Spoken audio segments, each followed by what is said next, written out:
আতশবাজির আগুন লাগার কারণে একজন নারী উদ্যোক্তা নিঃস্ব হয়েছেন, সব গণমাধ্যমে সংবাদ হয়েছে, কিন্তু আতশবাজি থামেনি।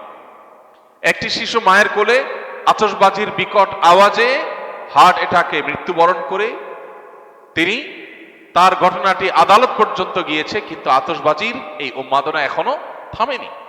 31st নাইটের এই কালচার এটি এসেছে মূলত অগ্নিপূজকদের থেকে। অগ্নিপূজক বা প্রকৃতি পূজারী যারা ছিল, সেই পেগানদের মধ্যে একটা ধারণা ছিল বছরের প্রথম দিনের প্রথম মুহূর্তকে আনন্দ উৎসব হই হুল্লোড় ভালো মন্দ খেয়ে কাটালে সারা বছর ভালো থাকা যায়। 31st নাইটের উন্মাদনা প্রতি বছর আমাদের সমাজে বেড়েই চলেছে। একজন মুসলিম হিসাবে আমাদের করণীয় কি?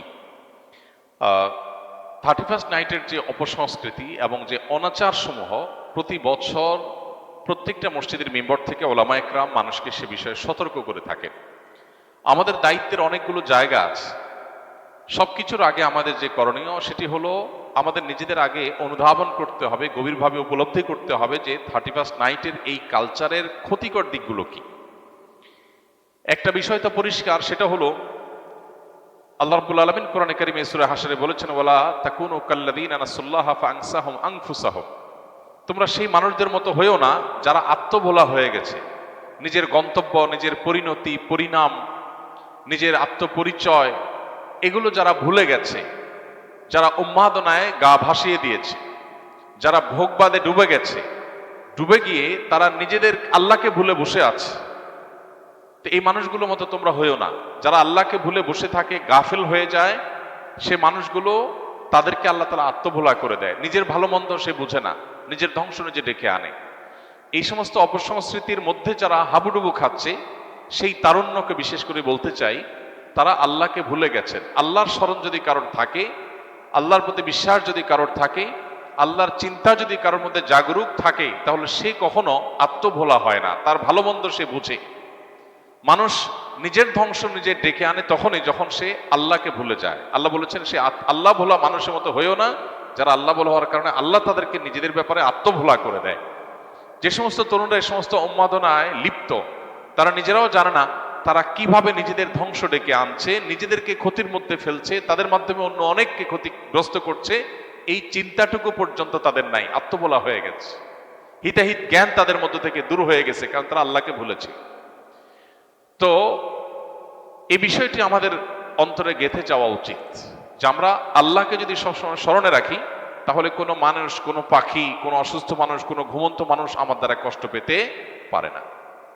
দ্বিতীয়ত, 31st নাইটের এই কালচার এটি এসেছে মূলত অগ্নিপূজকদের থেকে। অগ্নিপূজক বা প্রকৃতি পূজারী যারা ছিল, সেই পেগানদের মধ্যে একটা ধারণা ছিল বছরের প্রথম দিনের প্রথম মুহূর্তকে আনন্দ উৎসব হই হুল্লোড় ভালো মন্দ খেয়ে কাটালে সারা বছর ভালো থাকা যায়। এই বিশ্বাসটা কি কোনো বৈজ্ঞানিক বিশ্বাস, বিজ্ঞান ভিত্তিক বিশ্বাস? এটা নিছকই কুসংস্কারাচ্ছন্ন বিশ্বাস। বছরের প্রথম দিন প্রথম ক্ষণ ভালো খেলে, যদি ভালো কিছু ভোগ উপভোগের মধ্যে থাকলে যদি সারা বছর ভালো থাকা যায়, তাহলে প্রতিদিন সকালবেলা মানুষ ভালো খাইলে সারাদিন ভালো থাকবে। ব্যাপারটা কি সেরকম ঘটে? প্রিয় ভাইরা আমার, আমরা যারা নিজেদেরকে মুসলমান হিসেবে দাবি করি, আমাদের জন্য তো এই কালচারে গা ডুবাবার কোনো সুযোগই নেই। যে সমস্ত মানুষরা নিজেদেরকে তথাকথিত বিজ্ঞান মনস্ক বলে, তারা কোন যুক্তিতে, কোন চিন্তায় বছরের প্রথম মুহূর্তকে আনন্দ করে হই হুল্লোড় করে কাটায়? কি কারণে? কোনো যৌক্তিক কারণ ছাড়া কেউ যদি হাসে, যৌক্তিক কোনো কারণ ছাড়া যদি কেউ কাঁদে, তাহলে তাকে আমরা বলি পাগল বা অসুস্থ, বিকৃত মস্তিষ্ক। হঠাৎ করে বছরের 365 রাতের মধ্যে একটি রাতে এসে 12টা 1 মিনিট আপনি আনন্দ করছেন, হই হুল্লোড় করছেন, আতশবাজি করছেন, পটকা ফুটাচ্ছেন, নাচ গান করছেন, 12টা 1 মিনিট হওয়ার সাথে সাথে লাফালাফি শুরু করছেন। কারণটা কি? কি এমন হয়েছে যে আপনি লাফালাফি করছেন? অথচ তেমন কিছু হয়নি। হ্যাঁ, একটা নতুন বছর শুরু হয়েছে। এই বছরটা খ্রিস্টীয় বর্ষ, খ্রিস্টানদের ধর্ম সংশ্লিষ্ট একটা বছর শুরু হয়েছে। তো তাতে আপনার এত খুশি হওয়ার কি আছে?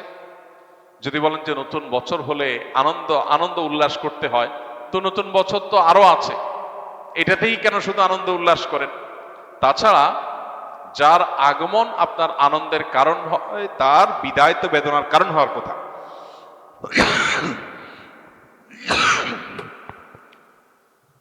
যে মুহূর্তকে ওয়েলকাম করে আপনি আনন্দিত হচ্ছেন, উল্লাস করছেন, সেটি নতুন একটি বছরের একটি মুহূর্ত।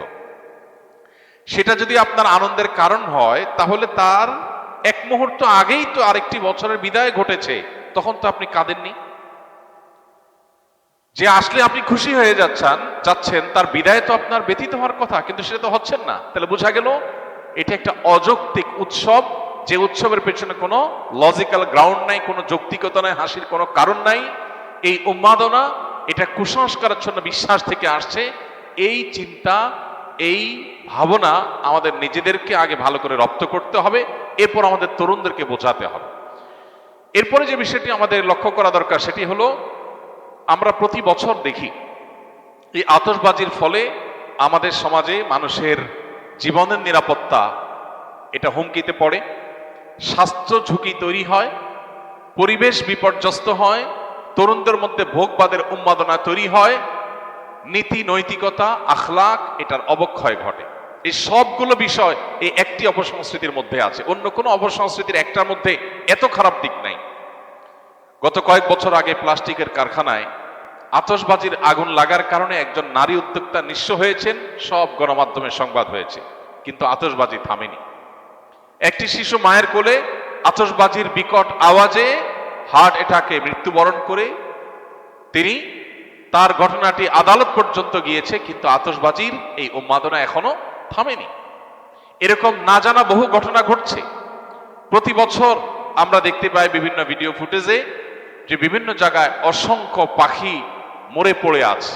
কারণ আতশবাজির যে ধোঁয়া, এই ধোঁয়া এতটা বিষাক্ত যে এ বিষয়ে বিশেষজ্ঞগণ বলেন যে পার্টিকুলেট ম্যাটারের পরিমাণ আকাশে সাধারণত যা থাকে তার চেয়ে কয়েক গুণ বেড়ে যায় আতশবাজির আগুনের ফলে। এর কারণে বৃদ্ধ, শিশু, শ্বাসকষ্টে ভোগা রোগীরা যারা আছেন, এটা তাদের জন্য অনেকটা নীরব ঘাতকের মতো ভূমিকা আসে এবং তাদের জীবনকে ধ্বংসের দিকে নিয়ে যায়। ঠিক একইভাবে এই বিকট আওয়াজের কারণে মানুষের কানের যে সহ্য ক্ষমতা আছে, সেটার চাইতে বেশ খানিকটা বেশি আওয়াজ তৈরি হওয়ার কারণে এর ফলে মানুষের হার্ট অ্যাটাকের সম্ভাবনা তৈরি হয়, অসুস্থ মানুষদের আরো অসুস্থ হওয়ার, মৃত্যুর মুখে ঢলে পড়ার আশঙ্কা তৈরি হয়। পশু পাখি, বিশেষ করে ছোট ছোট পাখিগুলো যেগুলো আছে, সেগুলো মৃত্যুর কারণ হয় হার্ট অ্যাটাকের কারণে। অতএব এ ধরনের একটা স্বাস্থ্য ঝুঁকি আছে।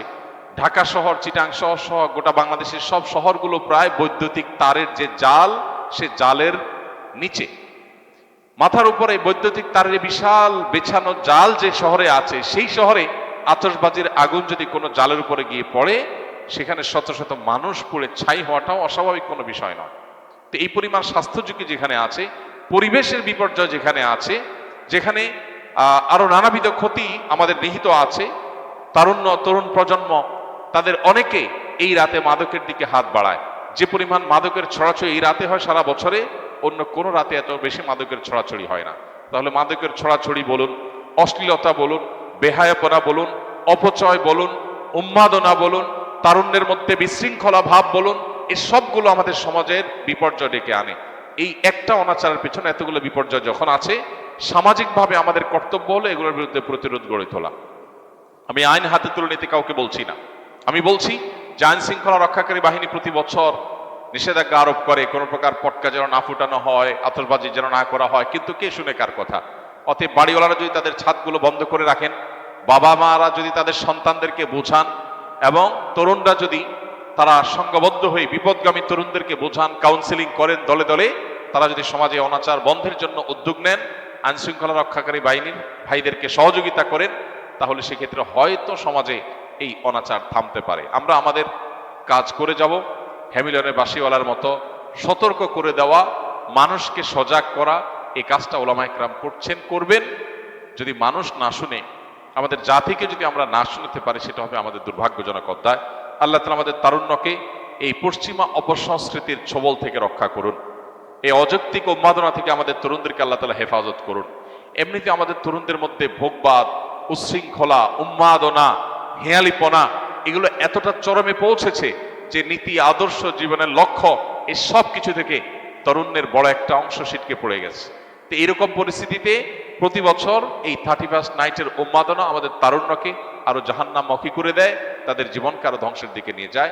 এই অপসংস্কৃতি আমাদের দেশে রাষ্ট্রীয়ভাবে নিষিদ্ধ ঘোষণা করা উচিত এবং এটি যেন সমাজে কোনোভাবে স্থান না পায়। এটা আমাদের কালচার না। এই কৃষ্টির সাথে এই মাটির মাটির মানুষের এই দেশের মানুষের ধর্মের কোনো কিছুর কোনো সম্পর্ক নেই। সেখানে এটাকে আমদানি করে প্রতি বছর যে পরিমাণ টাকা আমাদের তরুণদের একটা অংশ আকাশে ওড়ান, বরং যে পরিমাণ টাকা আতশবাজির নামে আগুনে পোড়ান, তার সিকিভাগ খরচ করলেও বহু শীতার্ত মানুষের, কোন শীতে কাঁপা মানুষের শীত নিবারণ করা সম্ভব হয়ে যেত। দুর্ভাগ্য আমাদের যে আমরা আনন্দ করবার জন্য আকাশে টাকা পোড়াচ্ছি এবং সেটার পেছনে যৌক্তিক কোনো গ্রাউন্ড নেই। কেন পোড়াচ্ছি, কেন হাসি করছি, কেন আমি উৎসব করছি, কেন হই হুল্লোড় করছি, সেটা আমি জানি না। গভীর রাতে যখন বহু মানুষ শুয়ে আছে, বিকট আওয়াজে গোটা শহরকে প্রকম্পিত করা, আর যা হোক, কোনো কমন সেন্স থাকা, ন্যূনতম দায়িত্বশীলতা, দায়িত্ববোধ থাকা কোনো যুবকের কাজ হতে পারে না। আল্লাহ তাআলা আমাদের তারুণ্যকে বোঝার তৌফিক দান করুন। একজন মুসলমান যুবকের আনন্দিত হওয়ার বহু কারণ আছে। আপনি 31st নাইটের এই উন্মাদনার জন্য যে টাকা ব্যয় করে আনন্দিত হচ্ছেন, আমি জানি আপনি কিছু আনন্দ হয়তো পাচ্ছেন, কিন্তু আপনার এই বাজেট, এই সময়, এই শ্রম ব্যয় করে কিছু বন্ধুরা মিলে যদি পথের ধারে শুয়ে থাকা শীতার্ত মানুষদের কিছু গরম খাবার, গরম কাপড়, পোশাক যদি তাদেরকে উপহার দেন, তাহলে আপনার মধ্যে ওই আতশবাজির চাইতে অনেক বেশি আনন্দ বয়ে যাবে, আপনি অনেক বেশি মানসিক সুখ পাবেন। আল্লাহ আমাদেরকে বোঝার তৌফিক দান করুন। এই অপসংস্কৃতির ছোবল থেকে আমাদের সমাজকে আল্লাহ তাআলা রক্ষা করুন।